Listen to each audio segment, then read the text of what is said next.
네, 특송 감사합니다. 우리 서로를 바라보면서 축복하겠습니다. 사랑하고 축복합니다. 잘 오셨습니다. 은혜 많이 받으세요. 네.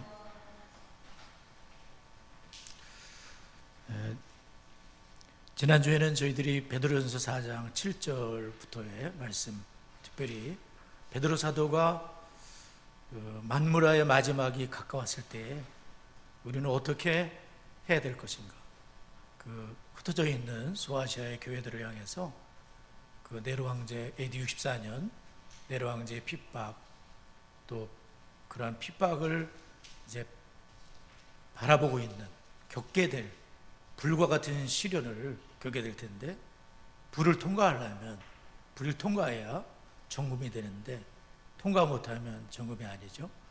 그래서 정금 같은 신앙으로 세워야 되는데, 첫 번째는 기도를 해야 된다. 근신하여 깨어 기도하기를 힘써야 되는데, 그래서 정신을 차리고, 정신 차려라, 근신하여 기도를 해라. 군인이 딱 부릅뜨고 조건이 오면 막아야 되니까, 자기가 잘못하면 저기 되니까 이제 정신을 차리고 근신하여 기도를 해라, 이런 말씀을 저희들이 들었습니다. 사도 베드로는 그 핍박과 시련을, 예수님의 본을 따라간다면 예수님은 십자가를 앞두시고 심히 고민하여 죽게 생겼을 때에 정말 피땀을 흘려 기도하셨잖아요. 그렇게 하면 핍박을 이길 수 있다는 겁니다. 예수님이 또 십자가에 죽으시고 죽음을 이겼기 때문에 죽음을 이긴 자만이 평안을 누릴 수가 있어요. 그런데 예수님은 평안하라, 평강이 있을지어다, 이렇게 말씀하셨는데, 그러므로 우리도 이 부활신앙으로 기도로 깨어있고 주님과 연결되고, 너희가 포도나무요, 우리는 예수님 포도나무시고 우리는 가지인데, 예수님 안에 거하고 그 말씀이 우리 안에 거한다면 우리는 이길 수 있다. 세상을 이긴 이김은 이것이니 곧 너희의 믿음이다. 너희 안에 계신 이가 세상에 있는 이보다 크시지 않느냐. 그렇게 예수 그리스도를 바라본다면 우리도 또한 시련과 또 유혹과 이런 것들을 이겨내고 승리하게 될 줄을 믿습니다. 오늘 저는 에스겔 37장을 이제 다시 보게 됐는데요. 에스겔 37장의 말씀으로 이제 회복에 대한 두 번째 말씀을 전가하려고 하는데요. 코로나 이전에도 그렇지만 코로나를 지나면서 굉장히 많은 것들이 교회를 볼 때 위축이 되고, 목사님들마다 전부 비상에 걸렸습니다. 어떻게 하면 회복이 될 것인가. 현장 예배 회복은 물론이고 이제 다음 세대에 대한 걱정이 많습니다. 그래서 우리 교회는 새싹주일학교, 또 꿈의 땅 학생회, 새벽에 있을 청년회, 이름이 너무 멋있잖아요. 새싹처럼 이렇게 우리 어린이들이, 젖발이들, 태생명까지, 또 우리 학생, 꿈의 땅, 얼마나 좋습니까? 자기 꿈이 아니라 하나님의 꿈을 꿀 수 있다면 좋잖아요. 새벽에 있을 같이 주의 권능의 날에 새벽에 같은 청년들이 나오는도다. 주의 권능의 날이 임하면 얼마나 좋을까요? 정말 부모 세대처럼 그 은혜를 경험했던 우리들은 누가 시키지 않아도 교회 나오는 거 당연한 것이고, 하나님께 드리는 거 당연한 것인데, 당연한 게 지금은 힘들어졌습니다. 그래서 우리는 다음 세대에 대한 부흥을 기도하고, 또 기도를 하게 되면 하나님께서 그런 길로 우리 교회를 인도해 주실 거라고 저는 믿습니다. 주님께서 방법도 가르쳐 주실 것이고, 주님께서 할 수 있는 능력도 주실 것이고, 주님께서 이끌어 주실 거예요. 다음 세대에 대하고 우리가 기도한다면 하나님께서 여러 가지로 붙이시고 인도하시고 역사하실 것이라고 저는 믿습니다. 그러므로 우리는 회복되어야 되는데, 이 세상의 가치관이 너무나 우리를 뒤흔들어대고 있고 다음 세대들을 흔들어대고 있는 게 사실입니다. 성경의 가치관으로 성령의 능력으로 회복되고 부흥되어야 되는 것이에요. 모든 것의 회복에는 그 밑바탕에는 기도가 있다는 말씀을 드렸는데, 기도가 급선무며 우리 모두는 가정의 기도의 파수꾼들이 돼야 돼요. 가정에 한 명 정도는 예수 믿는 가정이면 기도하는 사람이 있어야 되는 거 아닙니까? 한 사람 정도는 기도하는 사람이 있어야죠. 그분이 파수꾼입니다. 한 명 정도는, 교회로 말하면 창성교회에 기도의 용사들이 있어야지요. 그분들이 파수꾼입니다. 기관으로 말하면 각 기관마다 엎드려 기도하는 분들이 계셔야죠. 그분들이 파수꾼입니다. 할렐루야! 기도의 파수꾼 돼야 됩니다. 본인이 기도해야 될 사람이라면 기도의 파수꾼이 돼야 되는 것이죠. 하나님의 방법은 변한 게 없습니다. 하나님은 늘 똑같으세요. 고난당하는 자 저는 기도할 것이요, 즐거워하는 자가 아니냐 저는 찬송할지니라. 예수님은 고난의 때에 엎어지셨습니다. 그리고 즐거워할 때 찬송하시며 하나님 아버지와 동행하셨습니다. 방법은 바뀐 게 없어요. 우리가 달라진 겁니다. 기도를 소홀히 하는 우리가 달라진 거지 바뀐 게 없어요. 하나님 방법은 영원히 똑같습니다. 오늘은 에스겔 37장을 많이 다루지 않게 되었는데요, 36장과 연결해서 기도에 대한 것을 조금 더 살펴보려고 합니다. 에스겔 37장은 마른 뼈의 환상인데요, 골짜기에 뼈들이 바짝 말라 있는 거예요. 바짝. 만약에 우리가 신앙생활이 이 뼈다귀처럼 죽어 있다면 큰일입니다. 바짝 말라서 아무것도 생기라고는 1%도 없어요. 그냥 다 전쟁에 그냥 죽어가지고 비바람과 오랜 세월이 지났어요. 근데 회복이 안 되는 거예요. 오랜 세월 죽어 있는데 그냥 뼈다귀들이 있는데 이 뼈저가 흩어져가지고 바람에 뭐 손뼈는 저리 가 있고 발뼈는 저렇게 뭐 엉덩이뼈는 여기 있고 난리가 났는데 생기는 하나도 없고, 하나님은 군인이 되기를 원하시는데, 군대로서 쓰임받기를 원하시는데, 이건 사람도 아니고 뼈다귀가 돼가지고 툭 건드리면 바사락 부서질 정도로 생명이 없었다는 거예요. 안타깝죠. 절망 속에 사로잡힌 이스라엘을 말씀하고 있는 거죠. 하여튼 그때 이제 이게 어떻게 변화가 되냐면은 말씀으로 된다 이겁니다. 여호와의 말씀을 대언할 때, 에스겔이 여호와의 말씀을 대언할 때 에스겔은 믿음의 사람이에요. 여러분 같으면 하겠습니까? 뼈다귀들에게 그 이상한 짓을 하겠습니까? 에스겔은 하는 거예요. 뼈다귀들도 향해 명령을 내리 하나님의 여호와의 말씀을 들을지어다. 여러분, 말씀 들으면 살아나는 겁니다. 주의 음성을 듣는 자는 살아나리라. 좋은 땅이 되면 사는 거예요. 돌짝밭, 길가밭, 가시밭 안 살아요. 좋은 땅이면 사는 겁니다. 말씀이 내 속에 들어오면 운동이 생깁니다. 말씀이 막 뼈다귀도 움직이기 시작하는 거예요. 오늘 성경 보면 이 모든 뼈에게 태어나야 이르기를, 모든 뼈들이 들어야 돼. 뼈다귀들은 다 들어야 돼. 그래서 뭔가 이게 갖춰져야 돼. 그리고 딱 일어서서 군대로서 주님이 쓰실 때에 착착 움직일 수 있는 그 군대가 되면 얼마나 좋겠어요. 저는 이 말씀을 가지고 종종 기도를 하면 막 뜨거워집니다, 사실은. 그리고 막 우리 교회를 상상을 하는 거예요. 막 다들 이렇게 다 세워져가지고 뭐 얼마나 좋을까. 하나님 역사해 주세요. 막 기도를 하면 이 말씀이 굉장히 힘이 되는 걸 저는 느껴요. 이런 부흥이 일어난다면 얼마나 좋겠습니까? 그렇죠? 오늘 에스겔 36장과 연결 지으면서 첫 번째로 그 회복과 기도에 대한, 회복의 두 번째 시간인데 회복과 기도에 대한 것을 좀 더 살펴봅니다. 자신의 성경책을 찾아야 됩니다.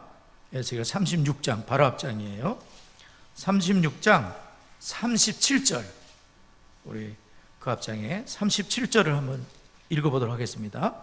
시작.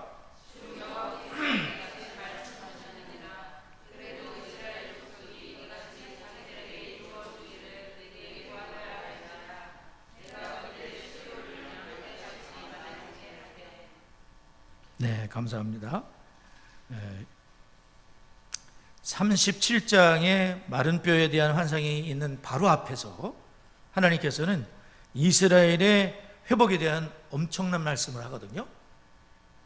무슨 말씀을 하냐면요, 이스라엘은 북이스라엘과 남유다로, 북이스라엘은 BC 722년에 아수르에 의해서 멸망을 당했고요, 남쪽 유다는 그 후에 경건한 왕들이 있었기 때문에 그 후에 BC 586년에 바벨론에 의해서 멸망을 당하게 되는 거예요. 그러면 포로로 다 끌려간 거 여러분 아시죠? 그런데 그 포로로 끌려가서 여기저기 흩어져, 뼈다귀들이 흩어져 있던 것처럼 여기저기서 흩어져 있었던 거예요. 이분들 다 끌어모아야 예루살렘으로 돌아올 수가 있는 거예요. 근데 상황은 전혀 불가능해 보여요. 1%의 가능성도 없기 때문에 이스라엘 백성들은 절망했어요.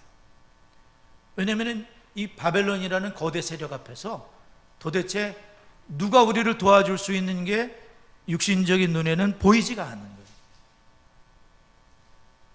근데 하나님이 계심에도 불구하고 그들의 신앙이 많이 땅바닥에 떨어져 있지 않았습니까? 그러니까 포로로 끌려가잖아요.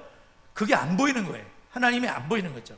그러니까 하나님께서는 선지자들을 통해서 그들의 죄 때문에 그렇게 됐다는 걸 알려주시고, 그 다음에 하나님의 회복을 하나님이 말씀하시는데, 하나님께서 그 36장에서도 회복에 대한 말씀하는데, 근데 이 사람이 살다가 집이 비게 되면 그 집이 어떻게 되는지 여러분 아시죠? 굉장히 기나올 같은 그런 집으로 변하잖아요. 마찬가지로 이스라엘 땅이 굉장히 황폐하게 되는 거예요. 그래서 에스겔 36장에 보면은 황폐한 땅이 6번 되는 거예요. 그 땅이 황폐해져 있다. 무너진 곳이 한 번 나오고, 황량하고 적막하고 무너진 성읍이라고 표현을 하는 거예요. 예루살렘과 그 이스라엘 땅을 보세요. 황량하고 적막하고 무너진 성읍이 됐다. 이건 뭐예요? 강조하는 거잖아요. 황량하고 적막하고 무너져 있다. 황폐한 것을 강조해 주는 거예요. 한마디로 말하면 황폐한 땅이 10번 말씀해 준 거예요. 하나님은 에스겔 36장 33절부터 38절까지 황폐한 땅이 되었구나. 그러니까 이 이스라엘 사람들이 생각할 때에는 황폐한 거기 가서 어떻게 읽어야 될지도 모르는 거예요. 돌아갈 거는 꿈도 못 꿀 일이고, 도대체 포로에서 언제나 돌아갈 수 있을래나, 우리 힘으로는 도저히 안 되니까 다 절망하고, 무덤과 같은 현실이라고 37장에서는 나오고 있어요. 무덤에서 그냥 다 죽은 시체처럼, 심지어는 뼈다귀처럼 절망하고 있었다는 거예요. 절망. 여러분 혹시 절망하고 계십니까? 오늘 말씀 들으면 돼요. 뭐 때문에 절망하세요? 주님은 하실 수 있다는 거예요. 사람은 못하지. 그 황폐한 땅이 어떻게 되냐면요, 36장 35절을 보게 되면 에덴 동산같이 되었고, 에덴 동산같이 되었다. 황폐한 땅이 35절, 사람이 이르기를 이 땅이 황폐하더니 이제는 에덴 동산같이 바꿔놓겠다 하나님께서. 할렐루야. 아니, 어떻게 되면 에덴 동산같이 됩니까? 여러분, 에덴 동산 엄청난 거죠? 보지 못했지만 그냥 대충 좋아지는 정도가 아니에요. 에덴 동산같이 바꾸시겠다는 거예요. 누가? 하나님이 그렇게 하실 수 있다는 거예요. 38절을 보게 되면 황폐한 성읍을 사람의 떼로 채우리라. 떼거지로 사람을 채우리라. 여러분 보세요. 텅텅 비어 있는데 사람의 떼로 채우면 얼마나 좋겠어요. 황폐하고 황폐하고 정망하고 무너지고 다 쓰러지는, 그런데 하나님이 사람의 떼로 채우시겠다. 에덴 동산같이 만드시겠다. 놀라운 말씀인 거예요. 바벨론 땅에 살고 있는 포로들에게 하신 말씀, 절망하고 있는 그들에게 내가 미래에 돌아가게 할 뿐 아니라 너희들 다 돌아가게 할 거야. 그리고 에덴 동산같이 만들어줄 거야. 걱정하지 마라. 절망해서 일어나라. 군대처럼 일어나라. 예? 주님께서 말씀하시는 거예요. 절망의 상황을 소망과 희망으로 바꾸시는 말씀이 사람은 할 수 없지만 하나님은 하실 수 있다는 겁니다. 그것을 이루는 방법이 뭐라고요? 37절입니다. 주 여호와께서 이와 같이 말씀하셨느니라. 그래도 이스라엘 족속이 이같이 자기들에게 이루어주기를 내게 구하여야 할지라 기도해야 된다는 겁니다. 하나님은 모든 일들을 기도를 통해서 이루시는 거예요. 기도를 통해서 주님의 일들이 이루어집니다. 뜻이 하늘에서 이룬 것 같이 땅에서도 이루어지기를 원하나이다. 기도를 통해서 이루어집니다. 기도를 통해서.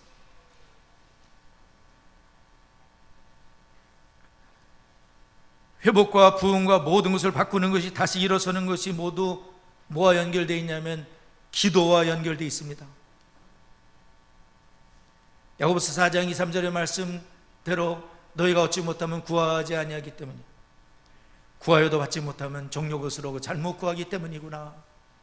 욕심대로 구하고 세속적으로 구하고 하나님의 뜻을 이루려고 구하고 주님의 나라를 위해 구하고 아버지께서 영광 받으시기를 위해 구해야 되는데 욕심대로 구하고 정욕대로 구하고 잘못 구하고 비뚤어져 있고 죄를 지으면서도 되게 달라 그러고, 이거는 잘못된, 기도하지 말아야 될 그런 기도는. 하나님의 뜻이 이루어지고 주님의 영광을 받으시고 주님이 기뻐하시는 그런 일들이 이루어지도록 주의 뜻대로 구하면 들으십니다. 주의 뜻대로 구하면 들으십니다. 그러면 여러분, 하나님이 뭐 에덴 동산같이 만들어주겠다, 사람의 때로 채우리라, 뭐로? 기도로. 구해야 할지라 그렇게 되도록 구해라. 하나님은 그렇게 할 준비가 다 돼 있는데 구해서 받으라. 구해서 하나님이 일하시도록, 주님이 기뻐서 일하시도록, 기뻐서 그렇게 할 수 있도록, 바벨론 땅에서도 역사하시도록 고레스 마음이 움직이니까 돌아가라. 이 70년 딱 차니까 고레스 왕으로 이방의 왕을 움직여서 이스라엘 백성들, 하나님 백성들은 다 돌아가라. 필요한 거 다 대주겠다. 성전의 기구들 다 갖고 돌아가라. 기적이 막 일어나는 거예요. 많은 주의 종들이 말씀을 붙잡고 기도를 했을 겁니다. 다니엘 하루 3번씩 성전, 예루살렘 성전 문 열어놓고 막 기도했잖아요. 에스겔은 두 눈으로 막 목격했으니까 얼마나 생생했겠습니까? 뼈다귀들이 움직여서 막 군대처럼 되는 게 막, 그죠? 뼈들이 톡톡톡톡톡 지자리를 찾아가더니 거기에 막 힘줄이 생기고 살이 차오르더니 가죽이 딱 펴서 사람 모양인데 움직이지 못해. 생기야, 저 죽은 사망을 당해. 생기야 들어가라 그랬더니 생기가 막 턱 곧 일어났었는데 극히 큰 군대더라. 에스겔이 목격하고 얼마나 소망과 힘이, 그 소망을 그 이스라엘 백성들에게 전해주고 있는 겁니다. 메투엘이라는 분은 이렇게 말했습니다. 하나님의 약속의 제목이 되는 것은, 하나님의 약속은 우리의 기도의 제목이 되어야 된다. 우리는 하나님이 존중하신 기도를 존중해야 된다. 하나님은 기도를 통해서, 우리 기도 없이도 얼마든지 일하시는 분께서 우리 기도를 그렇게 원하신다면 우리도 그 기도를 존중해야 된다. 그리스도도 구해야 하나님이 열방을 기업으로 주실 것이요 아버지께 기도해야 보혜사를 보내주실 것이다. 하물며 우리랴 받으려면 구해야 된다. 메텔리는 그렇게 말했습니다. 책 한 권 보여주시기 바랍니다. 독서회 목사님들과 이번 주에 이제 나눌 책은 기도 먼저, Just Ask라는 책인데요. 저기 보면 부제 바빠도 힘들어도 슬퍼도 기도 먼저 이렇게 돼 있죠. 그렇죠? 바빠도 기도 먼저, 힘들어도 기도 먼저, 슬퍼도 기도 먼저. 저 책을 제가 오늘 5시에 인도를 해야 되기 때문에 이제 굉장히 피곤했는데 다 읽었거든요. 저는 만점이 10점인데 저 책은 제가 10점을 주는 책이에요. 기가 막힌 책을 제가 읽었습니다. 기도에 대해서. 사모한테 아침에 밥 먹으면서 그냥 너무 기가 막힌 책을 읽었다고, 저거를 이제 나중에 이제 어떻게 여러분들에게 돌아갈지 모르겠지만 좀 관심 있는 분은 저거 Just Ask인데요. 12,000원밖에 안 합니다. 근데 이제 저기 바빠도 힘들어도 슬퍼도 기도 먼저. 그냥 적어 놔두시고요. 그 책에 이제 프롤로그에 보면 이런 말이 나와요. 한 연구에 따르면 목회를 준비하는 신학생들 하루에 얼마 기도할 것 같아요? 미국 신학생들 하루에 얼마 동안 기도할 것 같아요? 어? 1시간? 네, 우리 그렇게 생각하죠. 거기 내용을 보면 목회를 준비하는 신학생들도 보통 하루에 6분 이상 기도하지 않는다고 한다. 겨우 6분이라니. 이 저자 얘기예요. 이는 형편없는 기도 생활이 큰 문제인 이유가 있다. 형편없는 기도 생활이 큰 문제가 된다. 예? 미국의 경우인데 우리 한국 신학생들은 통계를 잘 모르겠지만 그렇게 하진 않겠죠. 6분 이상 기도를 하지 않는다니. 폴 밀러라는 분이 청년들을 제자훈련 시켰는데, 청년들 2명이 제자훈련 시켰는데 하루에 5분 기도하는 것도 힘들어 하더랍니다. 5분 기도하는 것도. 그래서 니네들 1분만이라도 하루에 기도를 해라 그랬다는 거예요. 조금 이상하죠? 뭐 이래 그럴 수도 있어요. 기도 생활을 좀 하시는 분들은 말도 안 되는 일이잖아요. 18세기 존 웨슬레, 영국의 유명한 전도자 존 웨슬레 여러분 들어보셨죠? 웨슬레는 이런 유명한 말을 했는데요. 나는 하나님이 이 땅에서 기도 응답 외에 아무것도 하시지 않는다고 확신한다. 이것은 뭐냐면은 하나님은 이 땅에서 기도 응답으로 역사를 움직여 가신다는 말씀이에요. 모든 일을 기도 응답 속에서 하나님이 하신다는 거죠. 예수님의 기도로 가득한 삶은 제가 많이 설교를 했기 때문에 더 이상 드릴 말씀은 없어요. 예수님은 기도로 시작하시고 기도로 진행하시고 기도로 마치시고 십자가상에서도 기도하셨고 지금도 하나님 우편에서 우리를 위해서 기도하고 계세요. 예수님은 기도에 본을 보이신 주님이시잖아요. 초대 예루살렘 교회 여러분 아시죠? 초대 교회에도 주님처럼 기도를 했어요. 그 이유는 그들이 그 본을 철저히 따랐기 때문이라는 거예요. 예수님처럼 한 거예요. 초대교회는 예수님에게만 아니라 제자들에게도 기도는 모든 일의 기초였었어요. 제자들도 그렇게 했죠. 요즘 교회와 크리스찬들은 그렇지 않은 것 같아서 심히 우려스럽다고 저자는 말하고 있어요. 이 저자는 미국에서 이제 20년 목회를 하셨나 본데 300명이 10,000명이 됐는가 봐요. 저는 그 숫자를 부럽기도 하지만 그게 중요한 건 아닌 것 같아요. 그 기도라는 저스트 에스크라는 책을 보니까 이분이 어떤 사람인지 알겠어요.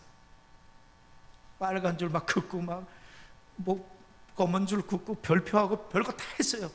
난리가 났습니다. 저는 꼼꼼하게 긋거든요. 이번에 안 그랬어요. 막 긋면서 와, 참 굉장히 솔직한 사람이구나. 와, 목사님이 이렇게 솔직해도 돼? 그런 생각이 들 정도로 굉장히 감동받았어요. 자녀 양육에 대한 얘기도 이런 말을 해요. 앨리스 피츠 패트릭이라는 사람의 말인데 이제 인용을 하는 거죠. 여러분 들어보세요. 우리는 매일 하나님 앞에 무릎을 꿇고 부모로서 우리가 할 수 없는 것을 하나님께 해달라고 간청하는 시간이 꼭 필요하다. 이 자녀와 부모의 문제, 저도 마찬가지지만 얼마나 벽에 부딪힐 일이 많습니까? 말은 안 해서 그렇지, 그렇죠? 다 집집마다 그렇죠? 그런데 하나님께 해달라고, 할 수 없는 걸 해달라고 간청하는 시간이 꼭 필요하다. 기도할 때 내 양육은 최상의 결과로 이어졌다. 무슨 자녀 양육의 5계명, 무슨 뭐 부모 계명의 5계명, 그것보다도 중요한 것은 하나님, 저는 못합니다. 우리 아버지께서 도와주세요. 우리 자녀들이 이렇게 역사해 주세요. 할 때 그때 양육은 최상의 결과로 이어졌다는 것을 연구 속에서 나온 거예요. 이게 경험 속에서도 나오고. 이 저자 목사님은 자녀가 4명이에요. 4명. 우리나라 출산율 OECD인가 거기 꼴찌인 거 여러분 아시죠? 우리나라 큰일 났습니다. 애기들을 안 낳고 결혼들도 안 해요. 큰일 났습니다. 이게 제일 큰 일 중에 하나래요. 강의 들어보면 결혼하기도 힘들고 애기도 안 낳고. 우리 이내 집사님 임신했다 그래서 너무 기뻤어요. 주영이도 있지만 임신 정말 축하해 주고 싶어요. 상 주고 싶어요. 목사님은 자녀가 4명인데 그 중에 3명이 10대 자녀래요. 그렇기 때문에 그 저자 목사님은 기도만이 유일한 소망이라고 자기 고백을 하는 거예요. 그렇게 만명 목회를 해도 10대 자녀 두고서는 어쩔 수 없다는 거예요. 하나님께 엎어지지 않으면 안 되는 걸 이분도 느끼는 거예요. 가정마다 다 똑같아요. 네.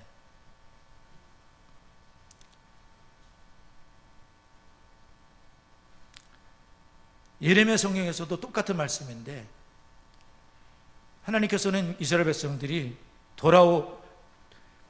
이스라엘 땅으로 포로에서 돌아오게 될 것이라는 것을 예레미야 32장에서는 제가 주중해서 읽었거든요. 4번을 거듭해서 말씀을 하고 계세요. 포로로 돌아오게 할 것이다. 돌아오게 할 것이다. 귀가 따갑도록 말씀하시는 거예요. 반드시 이루어주겠다는 거예요. 하나님께서는. 그 방법이 뭡니까? 우리가 잘 아는 말씀 예레미야 33장 3절에 너는 내게 부르짖으라는 거예요.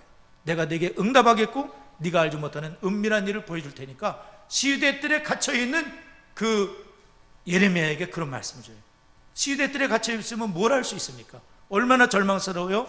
그러나 예레미야 33장 2절에서 뭐라 그러시냐면 이를 행하시는 여호와 그것을 만들며 성취하시는 여호와 그 이름을 여호와라 하는 이가 이와 같이 이르시되 너는 내게 부르짖으라. 환경과 감옥과 같은 지금 예레미야는 갇혀있지만 그것이 중요한 게 아니라 무덤과 같은 현실이 중요한 게 아니라 하나님은 무덤과 같은 현실에서 끄집어낼 수 있다는 거예요.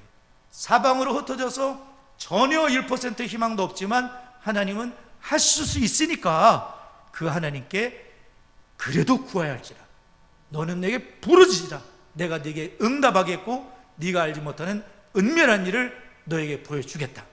하나님은 그래서 제가 그걸 읽으면서 여기도 기도가 나오네. 기도로 되는 거구나. 그러면서 그래도 구해야 될지가 어디 나오지? 그랬더니 36장에 또 나오는 거예요. 그래도 구해야 할지라. 누가복음 21장을 읽어도 그런 말씀이 있어요. 누가복음 21장 34절에 37절에 보면 너희는 스스로 조심하라. 그렇지 않으면 방탕함과 술 취함과 생활의 염려로 마음이 둔하여지고 뜻밖의 그날에 덫과 같이 너에게 임하리라. 이날은 온 지구상에 거하는 모든 사람에게 임하리라. 종말이 온다는 겁니다.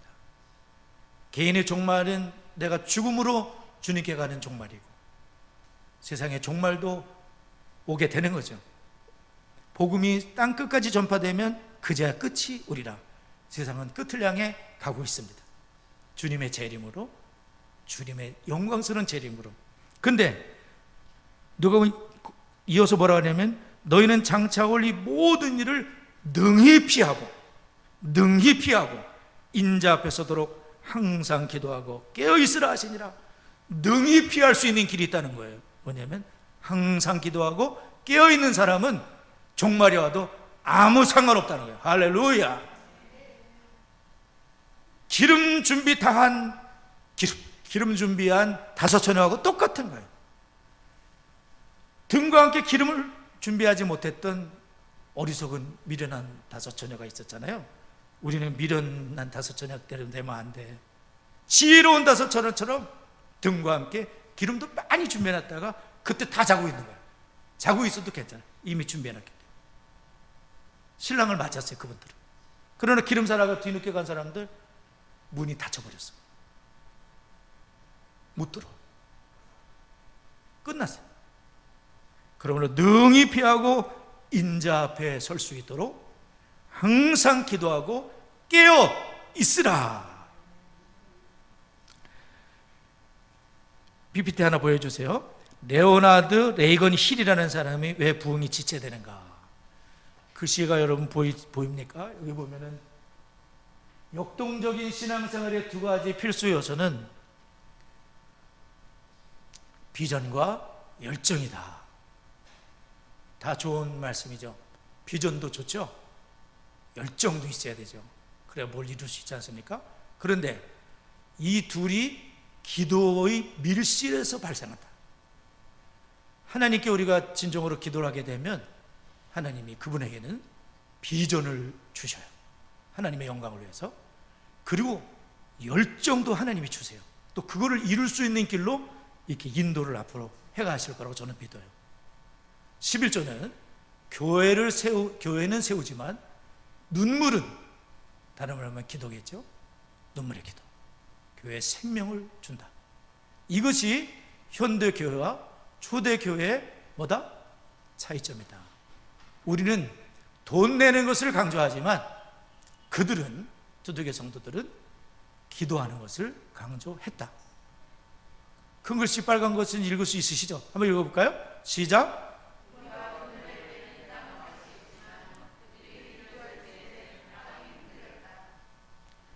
네, 거기 나오죠. 레오나드 레이건 힐이라는 분이 저런 말씀을 했어요. 저는 땅이 흔들렸다는데 굉장히 소리가 났어요. 돈으로는 땅을 살 수 있지만 초대교회는 막 땅이 막 흔들려, 진동이 막, 이 땅이 막, 그래 막 두려움이 없이 막 죽인다 그래도 부활 신앙을 믿고 막 복음 끝까지 막 전하잖아요. 날마다 주의 증인이 되잖아요. 그렇게 되고 싶으면 돼야 되겠죠?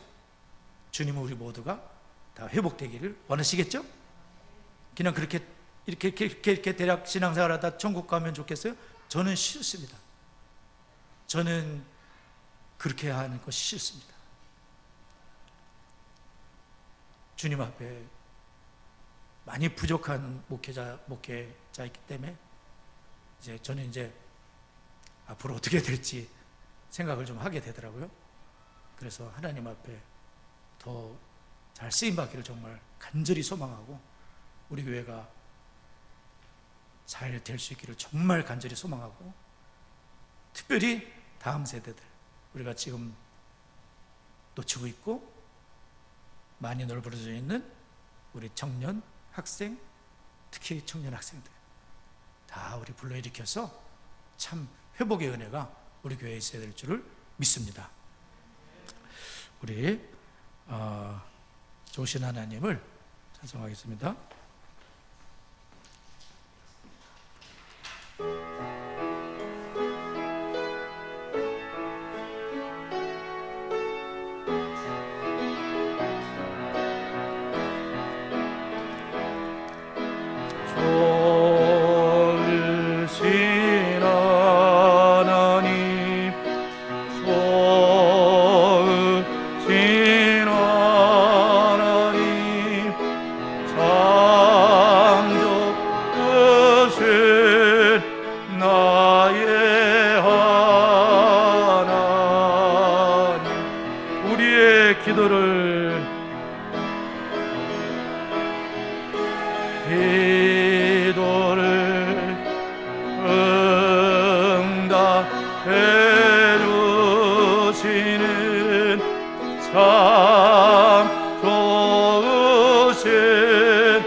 축복을,